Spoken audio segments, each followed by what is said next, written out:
Hello, welcome back to my channel. My name is Kelsey, and let's see how many books I can read on the week of my vacation.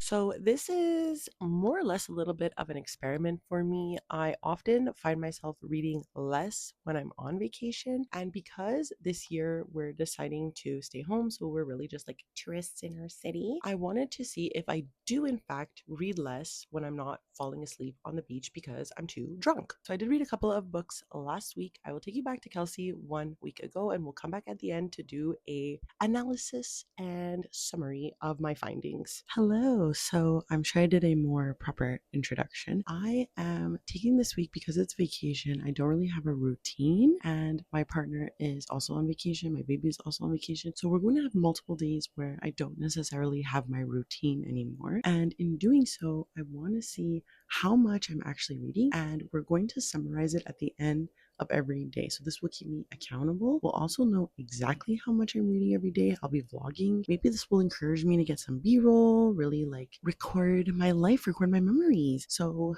let me go get it. The first thing I'll likely be adding to each and every day's reading is my read through of Wind and Truth by Brandon Sanderson. This is the 5th book in the Stormlight archive, so I'm not going to get too much into what this is about, but it follows a group of characters as they essentially find themselves with ancient powers trying to save their world from this like overlordy type of magical being is the best way I guess I could describe it. Obviously, 5 books in, each book is like over 1,000 pages. We're like almost 5,500 to 6,000 pages in this, so we're not gonna get too much into what this is about. But it is my like daily walk audiobook. I don't listen to it when I run. I do listen to it when I walk. However, my partner is here and he loves to walk with me, so I'm not gonna be listening to this because we're probably just gonna chit chat on our walk. So how much this will get read this week, I don't know, but I do have somewhat of plans. The first book I would like to kind of tackle, I would like to get to at least 3 books this week, as well as including some of my audiobook walking whatever from Wind and Truth. But I have these books that I would like to start off with. They are the oldest books on my TBR as of this point. I think I'll eliminate Supernova Era. I just read, if you watched my last vlog, The Three Body Problem. Absolutely adored it. I don't know, should I get into this? This has nothing to do with the 3 body problem, and I think if I want to read something else from this author, I would want it to be in that series to not like confuse anything. But now that I know that I like his writing, I can confirm, at least to myself, that I want to keep this book. So we'll keep this one. Then I have All Are Wrong Todays, and this I believe is about like superheroes. It takes place in an alternate 2016, but it's like an alternate reality where we have like moving sidewalks, flying cars. This could be interesting, but I think the one I will pick is The 7 or 8 Deaths of Stella Fortuna by Juliet Grams. The reason for that is that I don't see myself ever reading this outside of a vlog like this. I have no idea what this is about, so I can't really slot it into any vlog outside of like mood reading. I bought this because I bought it I think in like 2018 or 2017 when The 7.5 Deaths of Evelyn Hardcastle was making its rounds, but I didn't know the name actually of the author, and I saw this for like very, very, very cheap, a signed first edition. I thought it was that book, so I bought it. Turns out it wasn't. So now I just have this book. I don't really know. Sorry, I'm also looking at my son to see if he's still sleeping, but I don't really know if I'm going to like this. So I might as well just try it this week. If I don't like it, I'm free to DNF, because this is not necessarily a vlog where I have to finish the book in it. So I think we might go with this one. And I think we might stop there. I definitely want to get a nonfiction out of the way, and I have 2 in like my head as an idea. But I think what we'll do is once I finish this, we'll see how I'm vibing and which one calls to me.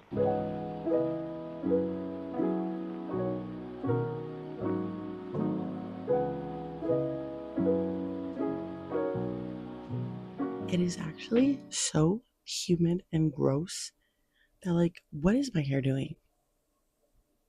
Oh my gosh. Anyways, the reason I look so gross and humid and disgusting is because we went to the like Plateau Mile end of Montreal to go to a church that my sister is getting married at this weekend. And we had to do like the little rehearsal, but me and my partner also wanted to go grab a coffee nearby, and we got caught in the rain.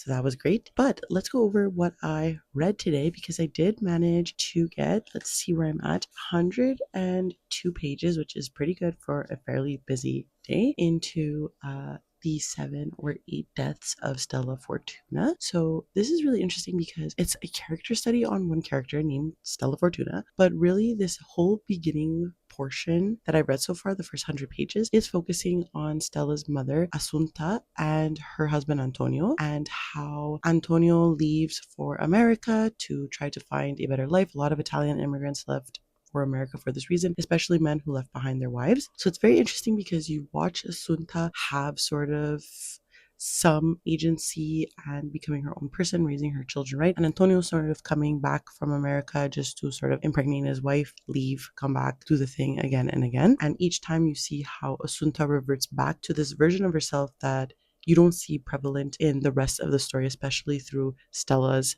eyes, who is the oldest daughter. And you're learning about the many ways in which Stella evades death. And at the same time, you're looking at how this is, or the skill is sort of reflected in Antonio as well. So we're moving back and forth throughout history and through different timelines, sometimes focusing on Antonio, sometimes focusing on Asunta, and then mostly focusing on Stella. I find it to be really interesting. It is purely a historical fiction book, so nothing in here is fantastical or magical in any way, which I think I probably expected when I bought this book, but I'm actually liking the more slower pace and thought-provoking conversations that are being, I think, alluded to in the background, especially on how the ways in which they are working and living as poor Italian people in Calabria, and as they start to work their way to America one by one, how this is going to affect them. And I find it to be really interesting. If you don't know, I am of Italian immigration descent. My grandparents immigrated to Canada in the 60s, and my mother was born here. So the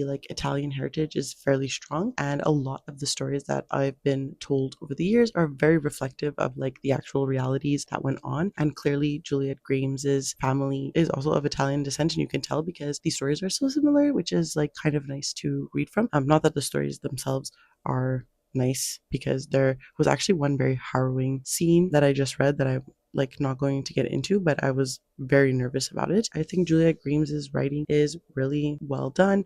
It's at the same time captivating, yet it feels soft. I'm very, very enjoying this, and I did not expect to. So I'm probably going to get ready for bed soon. I might listen to a little bit more, but I'm going to clock it as 100 pages for the first day. Tomorrow, I'm very excited because we're going to the biodome. It's sort of like an indoor zoo, but it's really, the biodome is made up of different biodome.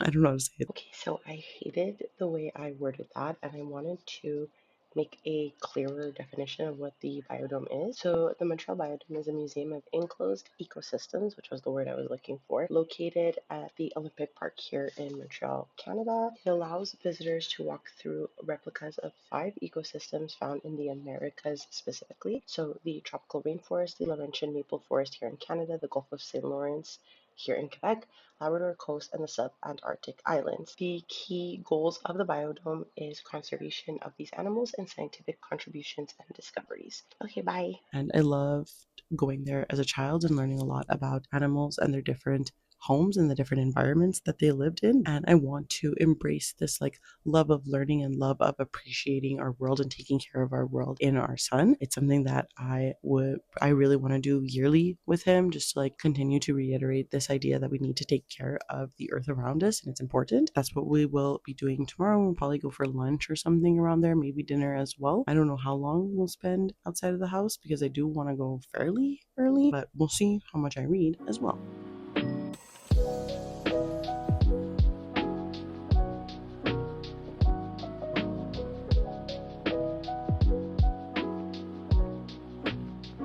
Hello, it's a new day, and I wanted to give a new time frame for how much I read today. So I got another 110 pages, I would say. I don't remember what I did yesterday exactly, but I'm at page 210, and I'm still really, really liking this, surprisingly. I really didn't know what to expect from this, but it's extremely reminiscent of my grandparents' stories immigrating from Italy to North America. And even though this is Italian American, it's still extremely similar to their described experience immigrating to Halifax via boat and then Montreal via train, and the misfortunes that they are going through, the struggle to speak English, the struggle to find jobs, all very, very, very prevalent to my family's own experiences as well. And this is also a very harrowing tale because Stella Fortuna's father, Antonio, is not a good man, and there is a lot of heavy, heavy suggestions of molestation. And Stella is also extremely angry,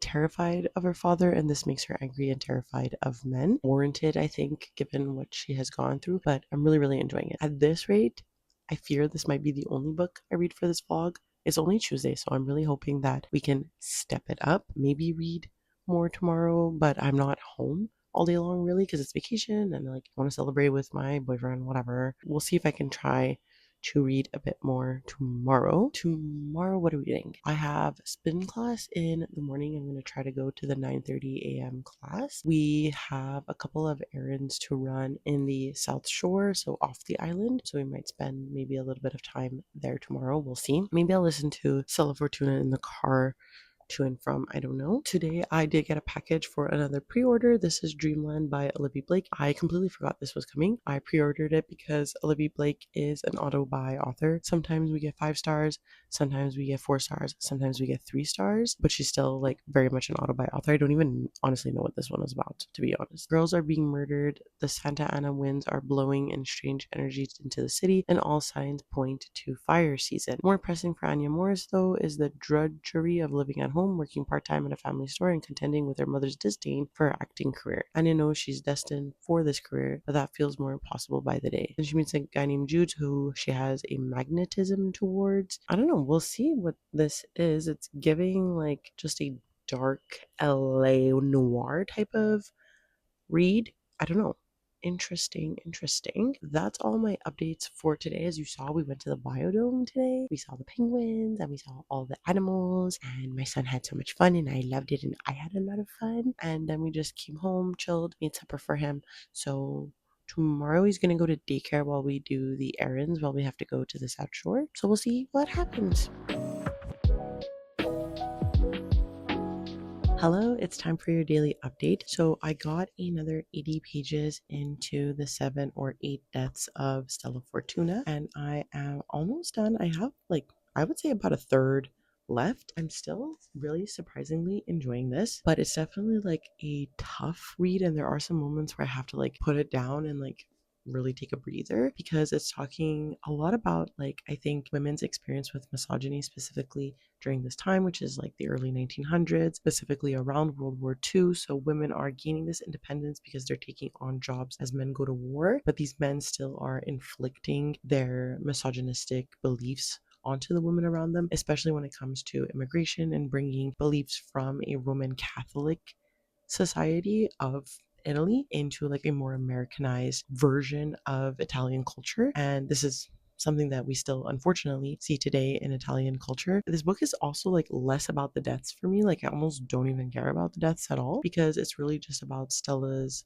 life and how her life is coming and living in America with her family and the American Italian community. We are now getting to the portion of the novel where Stella is very, very, very adamant that she does not want to be married. Her mother's pregnancies and relationship with her father has very much traumatized her. Although, unfortunately, as I mentioned, to be a woman at this time, especially an immigrant woman of this time, it is more advantageous to be married in order to leave her home. She also has this very weird, incestuous, I wouldn't call it a relationship with her father because her father is definitely imposing like his authority on her through like sexual assault. So she's very traumatized by that as well and doesn't trust men necessarily. This makes me very suspicious about where we go moving forward because she has been, I guess you could say, harassed by this man named Carmelo, who constantly asks her out, constantly asks her to marry him, and goes above her to her father and like demands that she marries him essentially. Already he's not respecting boundaries, so we know that he's probably not a good person. I would like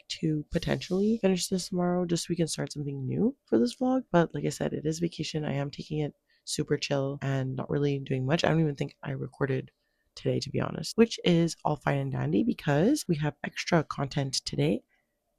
I got a massive box from Aardvark because with the Aardvark book box selection, you get an option. So you always get one book automatically of your choosing, but you can always do two extra add ons. And I've always only ordered two books, so one extra add on from Aardvark every month. The last month was the release of a third book in a series that I'm very interested in and I have been interested in the past. So I said, fuck it, let me just get this book series from Aardvark so at least they all match. And if I don't like them, well, I can just sell them as a matching set. So I don't know. That seemed pretty positive to me. I've also heard nothing but really good things about this book, so I'm hoping that I enjoy it. But let's open the book box. As always, you guys eat first. I think by the front cover, you can tell what this book series is. So, the first book is The Tainted Cup by Robert Jackson Bennett. Then I got the second book, of course, A Drop of Corruption. And then the third book, which is the new release for this year, A Trade of Blood. So, I don't exactly actually know what this book series is about, just that people that I respect really like this series. So, I'm hoping that I'll like it too. A Holmes and Watson style detective duo take the stage in this fantasy with a mystery twist. In Dirtana's grandest mansion, an imperial officer lies dead, killed to all appearances when a tree erupted from his body. Even here at the Empire's borders, where contagions abound and the blood of the Leviathan works strange magical changes, it's a death both terrifying and impossible. Assigned to investigate is Anna Delabra, a detective whose reputation for her brilliance is matched only by her eccentricities. So obviously this is Sherlock Holmes coded. Rumor has it that she always wears a blindfold and can solve impossible cases without stepping outside the walls of her home. At her side is her new assistant, Dinios Cole, magically altered in ways that make him the perfect aid to Anna's brilliance. Sounds like a lot of fun, and I really, really, really, really hope I like this series because, like, I just think the books are really beautiful and I would like for them to be good. So that's it for this update. Tomorrow we have a doctor's appointment for my son, and then we're going to my friend's house to meet their new baby. My son and his son is going to be besties and bestie friends forever, and so I'm really excited about that. And I know he watches my videos, so if you see this, I'm talking about you. And so I hope we have a great time. After that, I need to go get a spray tan in preparation for my sister's wedding. I'm extremely tired, and next week will actually be a good vacation week where I'll actually rest. Hello, I'm about to leave to go do my nails and a pedicure for my sister's wedding. So, as you can imagine, we have been very, very, very booked and busy. And yesterday, I forgot to update you with the amount of pages that I got into. Yesterday, I read 122 pages, and this morning, I read 40 pages. So, I might as well just include both of them in this little summary because I did finish this book and I gave it a 4 stars. As you guys saw with the different updates, I was pleasantly surprised by this book, probably the most surprising book of the year for me. I bought this on a whim, as I explained 7 years ago, with a mix up between titles of a book I wanted to read and then this one. And I always hesitated to pick it up because of that, because I was really scared that because it wasn't the book that I was interested in, I wasn't going to like it. However, this was an extremely captivating read, not to be, all Italian American as I always am and bring up the fact that I'm Italian every 5 seconds like I always do, but I do. And I would be remiss to not say that it played a major part in my appreciation for this book. I think the novel demonstrates why Italian culture is so heavily present within descendants in the United States and in Canada. It's so embedded through multiple generations, and Italian immigrants really struggled with wanting to blend in and be a part of like the American culture while also clinging onto their old one. And that's extremely prevalent with like even my family and in multiple families that I know. The novel, as the title suggests, mostly focuses on this character named Stella. She's extremely headstrong, and that made her a really compelling main character. I found that the novel's structure, how it surrounds the 7th or 8th deaths, to be interesting, but I don't really feel like it added anything substantial to the novel for me. I just enjoyed following her story linearly because Juliet Grams had such a provoking prose, and I don't think I needed this extra element to have a good time. I think I would have had an excellent time either way. This wasn't a happy tale by any means. I would definitely look up trigger warnings if you want to read this, but it was real and gripping nonetheless, so really enjoyed this. Gave it 4 stars. really truly my most surprising book of the year so far, I think. And then next I decided to pick up a book. Usually I think for these vlogs it makes sense that I'm picking up like contemporary novels because I don't normally read contemporary books all the time, or I don't have like vlog ideas for them. So I decided to pick up an aardvark book that I had gotten last July for Hot Girls with Balls by Benedict Nguyen.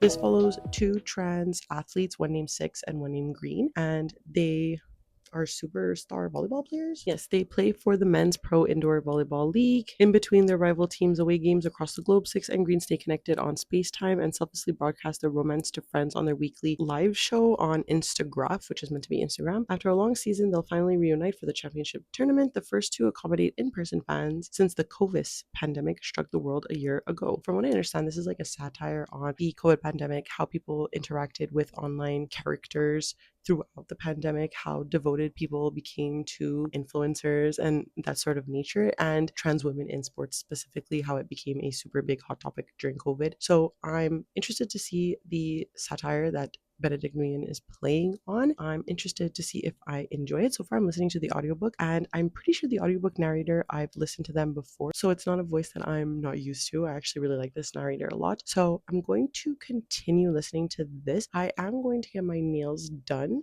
So maybe I could potentially bring this with me. We'll see.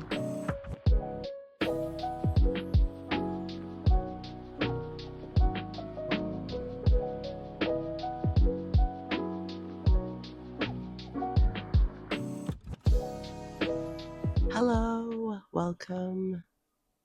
I don't know why I'm welcoming you, because for you guys this is midway through the vlog, but for me it's been a couple of days. If I look exhausted, let's not talk about it, because it was my sister's wedding yesterday. Did not stop me from drinking, did not stop me from being hungover. I'm tired. My son is asleep, but we need to talk a lot about stuff. So the last time I spoke to you, I think I had just finished Stella Fortuna, if I'm not mistaken. And I believe I also mentioned that I was starting Hot Girls with Balls by Benedict Nguyen. And I got about 60 pages into it on Friday, and I'm liking it so far in a way that I like satire books, but I'm struggling I think a lot with Benedict Nguyen's writing style. It's very like fast, quick. There's no quotation marks when people are talking. There's no clear indications of when comments are happening. So everything is just really one strenuous, lengthy scene in a book. And I find it really difficult to follow along with, and also understanding like what the point in the book is. Obviously, the point in the book is to discuss how trans rights have been stripped away slowly, as we see this crazy dichotomy between what happened in 2020, where people cared a lot about like different rights and we were talking a lot about what's going on in the world, whereas like that quickly disintegrated right now into like not wanting trans rights, not wanting women's rights, not wanting rights for really anyone in the world except white men. And so I think that this is what this book is trying to say, but unfortunately I'm not enjoying the execution of that. I'm still going to continue listening to this, because in another update, today we are now Sunday. I obviously didn't read at all on yesterday because like sorry, I was enjoying, quality time with my family and just casually like celebrating the love of my sister and my brother-in-law. I'm at about page 160, and I think this book is 260 pages. Yeah, about 265 pages. So I'm going to try to read the next 100 either today or tomorrow. But because that's the case, I will likely just continue this tomorrow since I missed yesterday anyways for this vlog. I already know this vlog is boring AF, so we're just going to continue it the way it is. I forgot to check where I got in When in Truth. Damn. Okay, well, I did listen to a couple of chapters of When in Truth today when I was walking and grocery shopping. Still really liking it. I do find it to be a tad long, but the story is captivating enough that I don't really mind that I'm reading it here and there. And I really like where the Stormlight Archive is going at this current point in the timeline, especially Dalinar and Navani's chapters. Like, they're so interesting. I've always been a Dalinar girly, so sorry to everyone who hates him, but I love his chapters. And then I forgot to mention, but on Thursday and Friday, I did start and finish Heartstopper Volume 5 by Alice Oseman. I obviously love the Heartstopper series. I've given all of them 5 stars. They mean so much to me. I love Nick and Charlie. This is one of my favorite like contemporary YA graphic novels, as I think it is probably for most people in the world. And I love the discovery that Nick and Charlie have in every individual volume, and they really grow as characters. And in this one, they're learning their more intimate relationship. And I think it's very true to like a first intimate relationship. They're struggling to be their own people outside of them as a couple. And I think it's really interesting because they both really found themselves with each other. And so this one was really talking about how they're going to need to find themselves as separate people once Nick goes to college, which is occurring in Heartstopper Volume 6. It is the largest volume, I think. It looks like it is. And I have it right there on my shelf. That's why I'm looking at it. But I'm very, very excited to read it. I have been rereading all of the Heartstopper series in preparation for that one. So maybe I'll read it tomorrow casually. I don't know, but I've been really enjoying this reread. It's just reminding me how much I love Nick and Charlie in general. And I think that's it that I will tell you for tonight. It is quite late at night. It's almost 11 o'clock. My partner is at his hockey game, so I'm just going to wait for him to come home before I go to bed. And while I'm doing that, I'm probably going to listen to Hot Girls with Balls, and we'll come back tomorrow.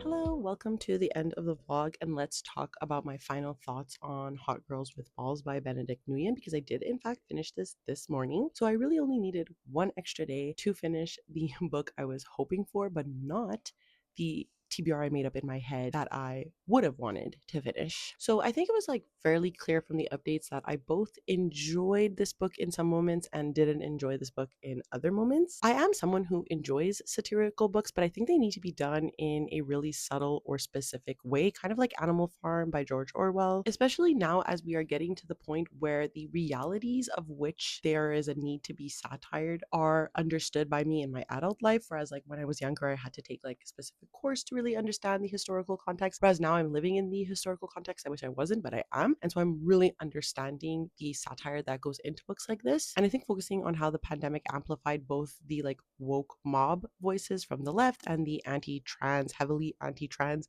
voices from the right was an interesting narrative point, and I think really crucial to one of, I would say, the biggest like hot topics in quotation marks, heavy quotation marks, of political discussions today. And so I liked that aspect. I liked how Six and Green were looking at their realities, their point in sports, but also competition with one another, because they are the only two trans women in the volleyball sphere in here. So it's like they have sort of a competition with one another, but they love each other because they are in a relationship. And at the same time, the relationship is being watched over Instagram. We're seeing a lot of discussion on how the pandemic amplified gay voices on Instagram as well. And so all of that is being really touched on in here, I think, in an interesting way. But there was an aspect of the format that I really couldn't get behind. I think the format, honestly, is the book's overall downfall. I'm not even a hater of like removing quotation marks, which Benedict Nguyen does in here. I'm a huge Sally Rooney defender. I think quotation marks aren't necessary at all times, but in here it made it impossible to understand. With having this like